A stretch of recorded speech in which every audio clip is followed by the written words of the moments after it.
let's also check in on Bitcoin. We've been talking about that over the last year or so. And I remember that you have you're seeing that it will go to 20,000, maybe even below. It has not been exempt from the downward momentum this week, this month. So let's check in on that and what you're seeing there. Do you have a time horizon for that downward move? Right now I'm predicting a short-term bounce. You could see from this is such a cool chart, and I love showing this because you basically had a scenario where if you took the high from April to the low here, all right, that distance was 100% replicated from this high to this low. And that's how you get these perfectly parallel trend lines, right? So we have a situation where on a short-term basis, you have support. We have seen Bitcoin bounce a little bit. And then very near term over the next few weeks, I think you get a move back to 40, maybe 45,000, somewhere in that vicinity. But by no means is the deleveraging in the system over, right? So at some point we come back down and we break below.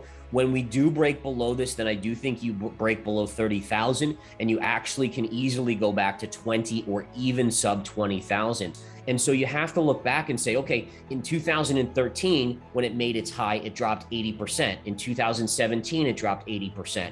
So what's to stop it from dropping 80% when you potentially see one of the biggest deleveragings in the system that we have ever seen, right? With the Fed seeing inflation and trying to pull back. So, considering it's already pulled back almost 50% from the all-time high in November, just imagine if the stock market deleverages and goes down 20 or 25% on the S&P 500, it shouldn't be a stretch to think that we could at least re-attack the 20,000 level, which was the 2017 high. So again, I love Bitcoin long-term. I think there's real value there. I do eventually think it grows into that alternate digital gold type thing.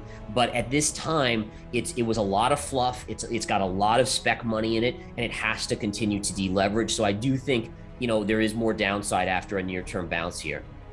Looking at your predictions of gold going higher, Bitcoin going lower, that might be a little bit scary for people. So yeah, maybe if there's anything else you would share there.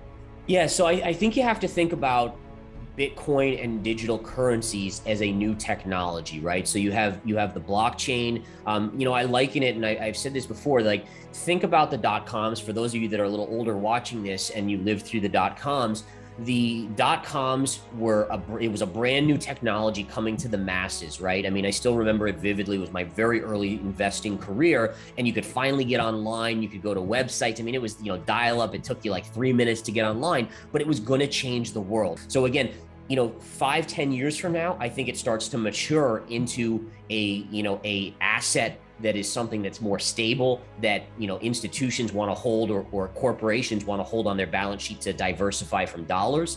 But at this point, it is still a new asset. People are still trying to figure out its reliance, and also there's no regulation too, right?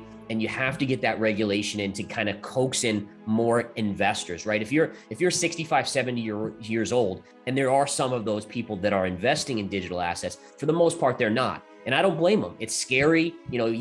Someone can, fish with a link and they can jump in your account, steal your Bitcoin, and you have no repercussions. You don't get your money back. So the government needs to come in and make it safer and kind of say that, okay, we're going to back this new technology, and then it'll start to do much, much better.